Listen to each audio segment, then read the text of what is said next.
Today I'm sharing all the new Lawn Fawn products from their Valentine release, along with this lovely shaker card that I made using few of those products.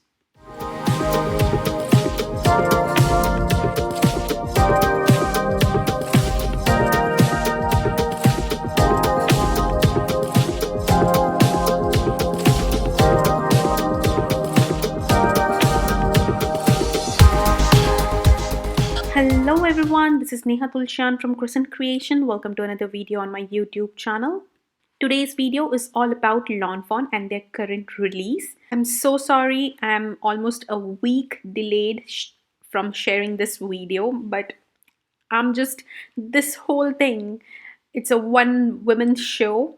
I work the website, I do the YouTube videos, I pack all your orders, I ship them. I also have a small baking business that I do at home because I just love baking. I don't know if I've ever shared that with you. So it's just been a really busy couple of weeks for me. That being said, I just want to quickly share all the new products from Lawn Fawn, and then I'm going to show you how I created this really cute card. And if you have already seen all the Lawn Fawn products, you can just skip forward the video where I start the whole tutorial for the card.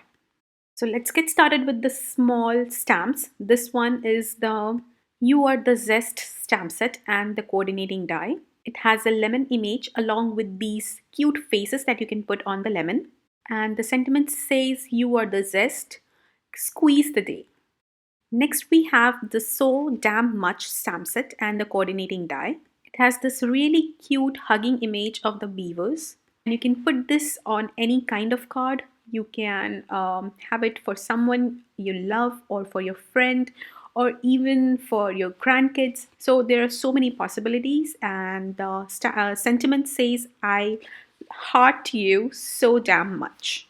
Next up is the Would You Be Mine stamp set, which is kind of a coordinating set with the So Damn Much because it has more of the beaver images. This is one thing that I really like about Lawn Fawn. Almost all your stamp sets coordinate with each other, so you can use other stamp sets along with your current stash and just mix match everything together. I just love all the images that they have added in this set. You can really create some really cute cards, and the sentiments are even cuter. It says, I choose you, miss you a lot, would you be mine, happy heart day. And of course, it has coordinating die set too, which is available for purchase separately. Next, we have Simply Celebrate Hearts and its coordinating die. The hearts border in this set is really cute and versatile. You can add it to any scene or just create a simple and quick card. Add these hearts and the faces to the hearts and just stamp a sentiment and you are good to go. Those are all the stamp sets from the release. Now I'm going to show you all the dies. This one here is the Heart Garden Border die. It's a really nice border die set that not only cuts the grass for you but also cuts these heart-shaped flowers. I'm going to use this in my card today so you can see it in action just in some time. Next we have the Giant Outlined Love Your die. It's just one more beautiful addition to their outline dies, and I really like that this time they bought a heart-shaped one. And it's nice and big. It's almost 3.5 inches tall and approx 4 inches wide. So it's nice and big and it will fill your card front on an A2 size card. Next we have the Build a Cabin die set. It's a really good addition to all the houses that they have been bringing, all the house dies. I really like this one too. You can do so much with it. You can create cabins in wood. You can give your pets a home or just use them creatively. I mean, there are so many possibilities with this die set. Next up is their Heart Garland backdrop in portrait and landscape. This is such a party die set. I mean, you can create some really cute party scenes with these banners, the heart banners going all around, and balloons and everything. I also like the banners that they have added in both the sets. Portrait has one and landscape has two. Banners just make it really easy to add sentiments on a card. I'm going to show you what I'm talking about when I create my own card. Next, we have the Falling Heart stencil. It's the 2 stencil set. It's a layering set, so you can use one and then use the other one to create a very beautiful falling hearts. You'll have bunch of hearts on your background, and it just looks very beautiful. Lastly, we have the hot foil. This one is the Woodgrain pattern, and I'm just loving hot foiling, so this is gonna go in my stash. We also have 3 different washi tapes, which I forgot to share here, so you can check it out all in my website.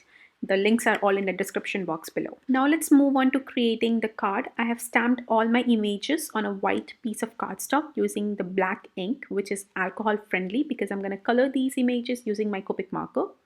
And here I just did a very bad job with one of the image while I was stamping here. But I didn't want to just leave that image, so I'm fixing it by using my Copic multi-liner. I'm just freehandly drawing on those areas where my stamp set could not stamp the image, and just quickly just going over. It's pretty easy. It looks a little overwhelming when I think, oh, we have to draw now, but it's not that hard. It's pretty easy to do. So I just wanted to show you that you can do that instead of just throwing or leaving that image. You can just try to fix it with a black Copic multi-liner and then, just color as usual. So here I'm using some greens to color all my leaves. I'm using G28, G17 and G03 Copic markers. These images are very tiny, so I'm not putting a lot of effort. I'm just doing a very simple coloring, going from bottom to up from dark to light. By the way, all these images are from Would You Be Mine stamp set. Now to color my beaver, I'm using some E markers. I started with E55, E53 and E51 Copic markers to color its body. I'm using E55 to add some darker shadows wherever needed. Mostly I'm adding it below the hands and on the folds of the body. But when I blended all the 3 colors together, I felt that I really needed even darker color because the E55 blended quite a lot. So I brought in E57 and I think that did the trick for me. So I just added E57 in those shadow areas like below the hands and the folds of the body. And I just blended it with E55, then E53 and then E51. I'm also adding some blush to its cheek using R85 Copic marker. And I'm blending that using my lightest color, that's E51. Now for its tail, which is supposed to be a little darker, I went with the same colors, but I added more of the darker color to make it dark. So I added E57 more, then blended it with E55 and just a little bit of E53 to blend everything and get that a little bit of highlight on the very tip of its tail. So you can use the same markers in different way by using less of a darker color and more of a lighter color or vice versa to create different looks. Here I'm coloring the next beaver, which is facing the left. I almost colored it the same way, but I have been asked a lot of times that please share all the colorings, especially the animals. People want to see how I colored it, where I added the shadows, so I'm just not editing this part and I'm putting it in my video. If you're not interested, you can just skip forward to the next step. So I colored the tail the similar way as the first one, and then for the shadows, so what I do is for the shadows, I try to keep the darker color towards the side that the critters are facing. So for my first beaver, you can see that he looks a little darker towards his right side because he's facing right, and I kept all the darker shadows more towards the right and lighter towards the left. And it's opposite for my second beaver because he's facing left. So I tried to keep all the dark shadows, or I should say more of the dark shadows towards the left and kept the lighter towards the right. Let me know if you want me to go a little more slow and in depth in the coloring videos. I can do that for you. I can create some separate videos where I explain the coloring a little more. Here I'm coloring the tree trunks. The beaver is brown, the tree trunks are brown. How do you create a difference? So you use different shades of brown to create that difference on the card. So for the beavers, I used E55 to E51 markers. These are more lighter browns and has more yellowish tint. And now for my tree trunks, I'm using E49 to E41 marker. E49, E47 and E44 markers are pretty dark, and that's what I use to color my trunk, the bottom trunk. But there are also lighter shades. The E43, E42 and E41 are really light, like creamish brown color, and that's what I use to color the heart on the trunk and also the top part of the trunk. The heart and the top part of the trunk are the inside of the wood, so they are lighter from comparatively to the outside part of the wood. And then you can also see those wood grain marks, which I added with E47. I'm using some pink markers to color the bow and the cattails. I used R89, R85 and R81 Copic marker here. I also colored a card image that comes from the same stamp set using the same R89 to R81 markers.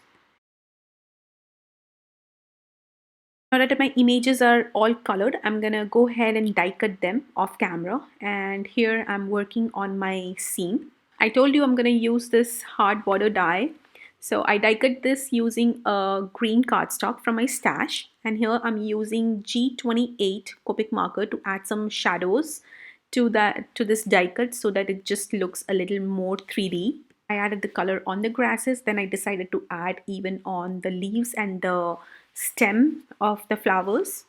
And then I decided to blend it with some lighter colors. I used G05 and G03 Copic markers to blend G28. Next, I die cut this black frame using the heart garland backdrop die. I used the landscape one. Both these backdrop die and the border dies come with extra heart dies that you can use to die cut some hearts separately. So I decided to die cut the hearts out of pink and purple cardstock. And here I'm just gluing the hearts um, on both my die cuts, the backdrop die cut and the border die cut, using some liquid glue.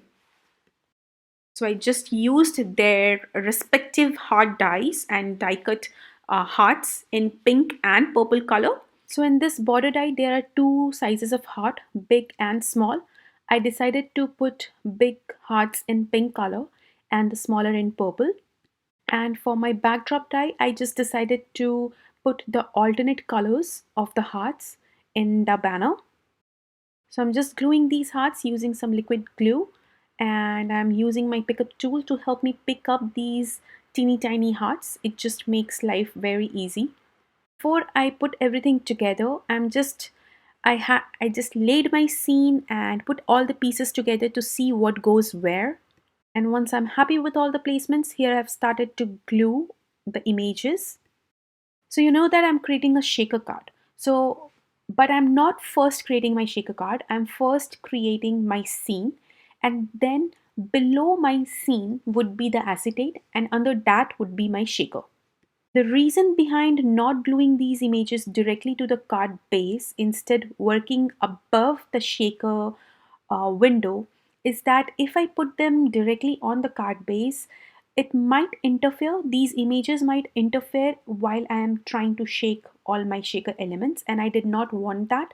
I wanted a smooth shaking of all my elements, and also all the elements will come on top of my images, so it will feel like all the elements are just on top and not under. I wanted that effect where it's kind of in the background, the shaker is in the background of my scene. So instead of putting my whole scene on the card front, I'm actually putting it on the acetate sheet, and that way I have my shaker at in the background and the whole scene above it or in front of it. I'm sorry if it is confusing. You will see what I'm talking about just in few minutes. So here I've just glued all my images to the frame, to my backdrop frame, and I have also glued on the heart border die cut. Now I'm working on my girl beaver, I'm adding a bow to make sure she looks like a girl. Next, I wanted her to hold the card in her hands. And to get that look, I'm using my craft knife and just cutting around both her hands. This way, I'll be able to tuck the card under both her hands. It took me a few minutes to do that, but it was all worth it because it looked so neat and clean and so realistic, as if the beaver was actually holding that card. So here is how it looks. I'm just making sure it's nicely tucked under her arms, and I'm just using a little bit of liquid glue here to glue it in place so that it does not move or, you know, just get away or slip away from her hands in mail. So I'm just finishing the whole scene, gluing the rest of the teeny tiny pieces like the cattails, and I also colored that little tree branch that I am giving my beaver to hold on to, as if he has brought this for the beaver, for her girl here. To add more interest to these critters, I decided to give them googly eyes. I chose the tiniest googly eyes that I could find in my stash and I added it to both my beavers here. And look at that, I feel it just instantly brought them to life. To glue my girl beaver down, I'm using some foam squares. These foam squares are currently available in Crescent Creation store. It comes in two different sizes and in two different colors. Here I'm using the black one to glue my beaver down. In a pack you will receive one set of bigger and smaller foam squares, and you can find them in both black and white color. So whichever you want you can pick. I like to use black foam squares while gluing my critters on the scene on my cart front. It just makes the whole scene look more neat, especially when you're seeing the scene from the sides. You don't see those white foam squares peeking from sides when you use the black ones. The black ones just kind of hides and looks like a shadow underneath. Here my scene is all ready and now I am preparing it to become my shaker. So here I'm just using some double-sided tape because that's nice and strong. So I'm just using that and applying it at the back of my frame. This here is a trick that I have been using a lot lately. I tend to use my X-Acto knife to remove the backing from my foam tapes and double-sided tapes. It just saves you from the frustration of using your nails and still not getting the backing, and just keep trying and trying and trying. I mean, you can understand by my explanation that I have done that several times in the past. I don't know why I have not used the X-Acto knife since day one.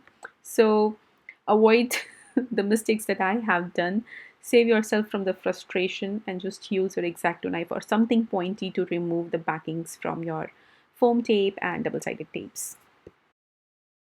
So here, once I've removed all the backings from those double-sided tape successfully, I'm just gluing the card front or my backdrop onto the acetate sheet. I'm making sure I add a little bit of glue behind all those hearts so that the banner is stuck to the acetate properly and nothing comes up and the whole scene looks seamless.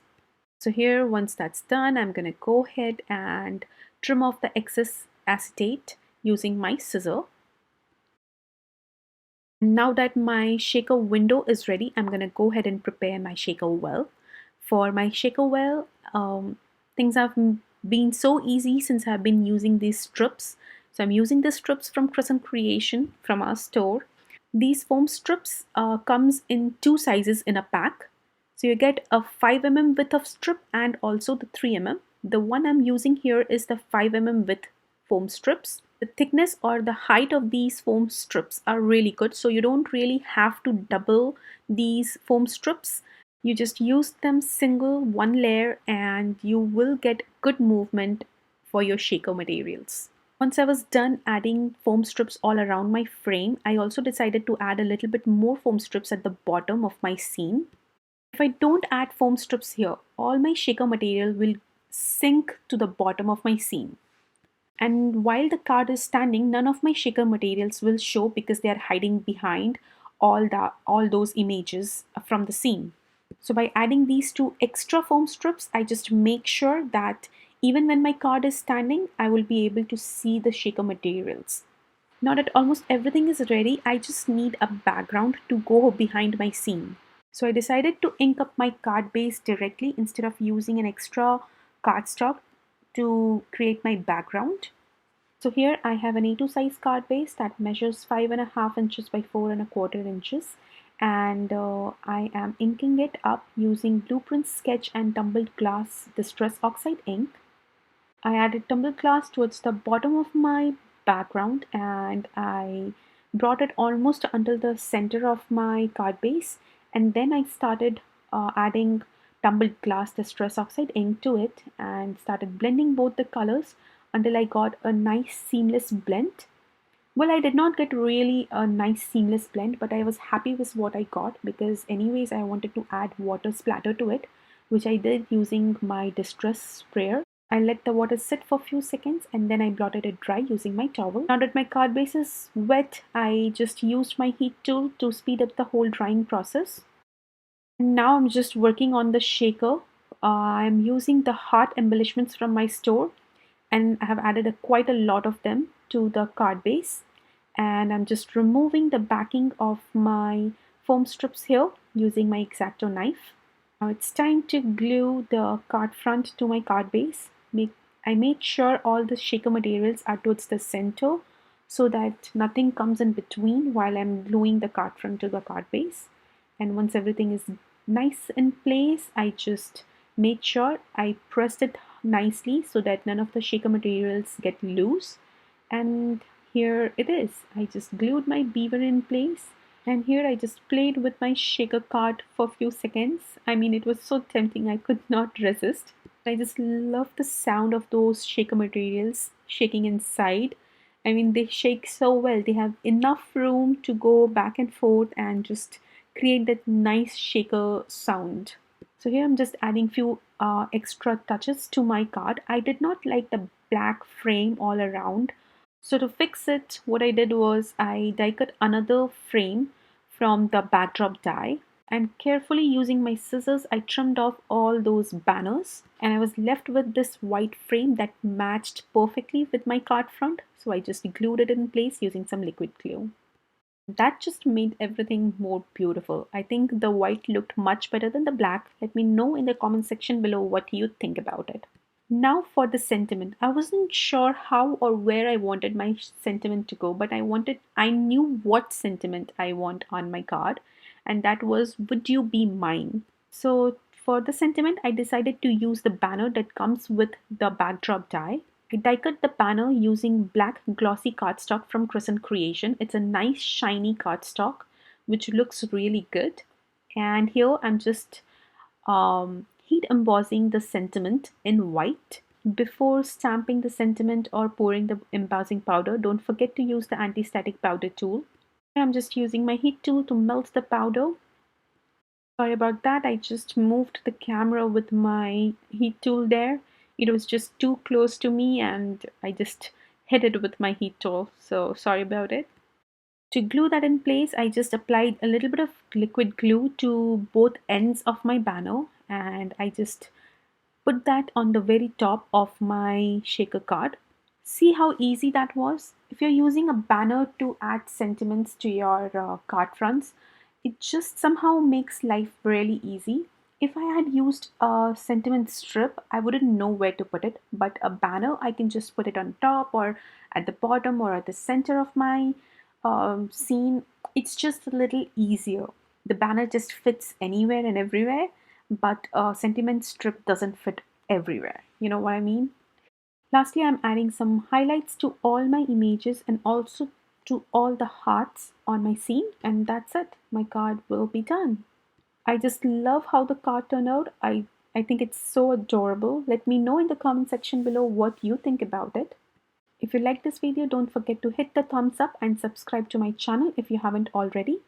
There are a few more videos that you might like to watch. Thank you for visiting. Have a nice day.